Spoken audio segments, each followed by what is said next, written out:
चलिए आई हम गायक सूरज अलबेला तमाम श्रोता के ये मंच के माध्यम से कोटि कोटि प्रणाम करत तनी आशीर्वाद के प्रतीक्षा कामना रही। आई आज बड़ा ही शुभ दिन बा। आज हमारे गार्जियन स्वरूप पाठक बाबा के पोती के 27 पोता के अच्छा पोता के 27 लड़का में आदमी चिन्हा लो थोड़ो ना कि लड़की है कि लड़की 27 है ना बस जाए। चलिए आई हमने के हिंदू धर्म में एगो बहुत बढ़िया परंपरा बा कि कोनो शुभ कार्य होला चाहे घर के गृह प्रवेश हो के शादी विवाह चाहे कुछ हो सबसे पहले गौरी गणेश से पूजन कइल जाला। तो आई एगो गणेश जी के छोट सा वंदना ओकरा बाद हम जानत नहीं करे वाला कोना मिजाज में बानी वह मिजाज के गीत होई लेकिन तनी जनका कृपा से आज हमने के सृष्टि में चला तनी गावा तनी उनकर कृपा से तो तनी उनकर दुल्हन गोहरा लिहल जाओ ना त लोग कही कि घर में आइल बा गार्जियन के केहू पूछते नहीं के त पूरा मान जाई। हां हां जरूरी बा तनी आई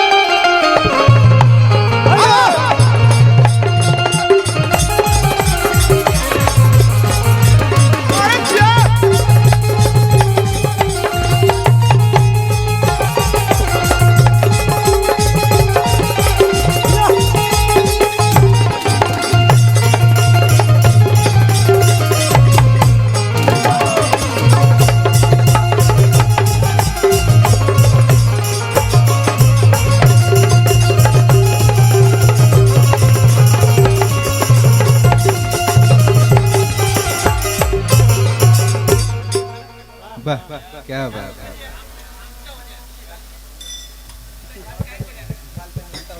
कोरस से गुआ दो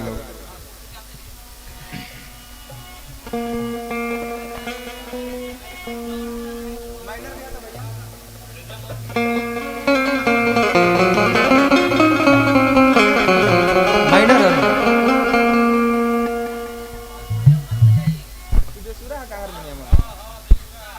अलगे बोला था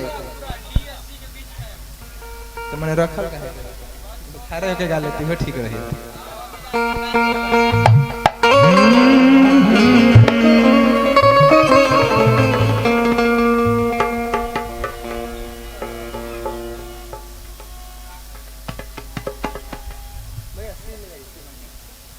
डिस्टर्ब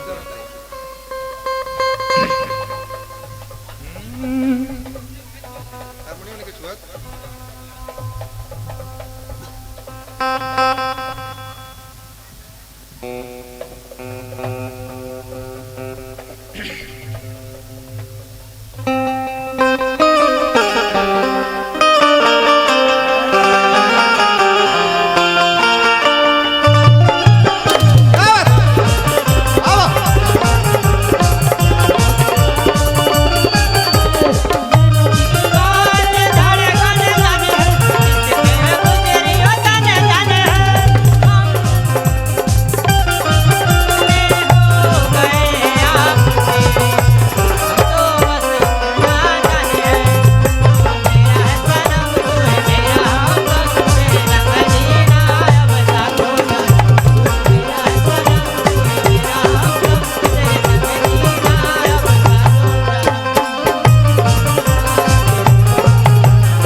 बड़ा सुंदर म्यूजिशियन से सजिंदा लोग कलाकार आइल बा लोग तनी एक बार चाहब कि एक बार तनी भैया लोग खातिर तनी जोरदार ताली बजा दी सब तनी मनोबल बढ़ जाई।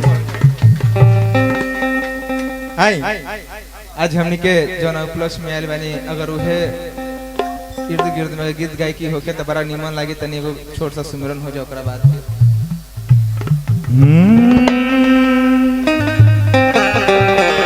कहल जाला कि हे गौरी के लाला राउर हाला बसगरो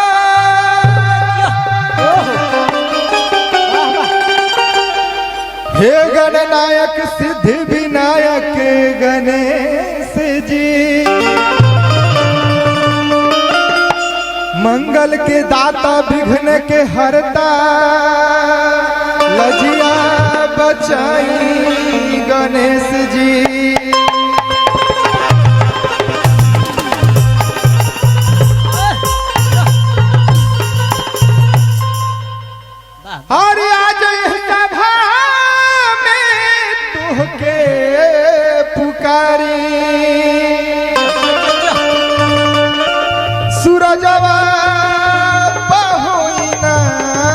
सहायक गणेश जी।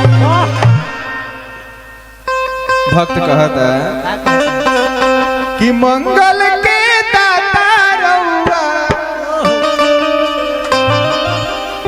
कि मंगल के दाता रउआ, हर बिगड़ी बनाई जी।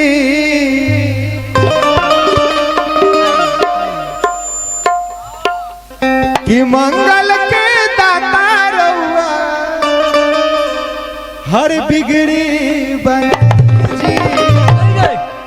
गौरी के ललना हमरा, गौरी के ललना हमरा अंगना में आई जी।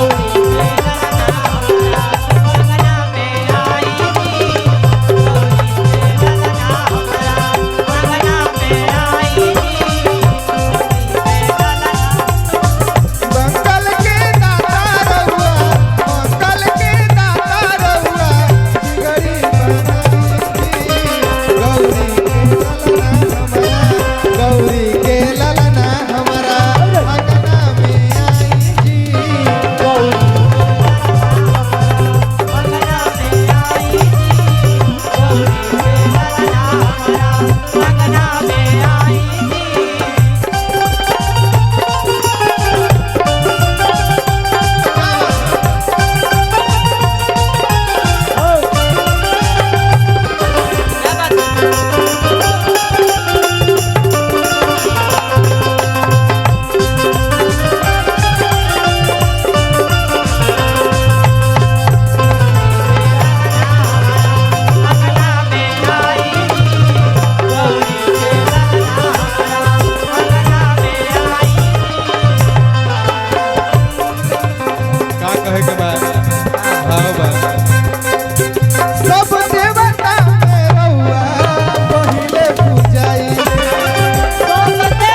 महाराज की जय।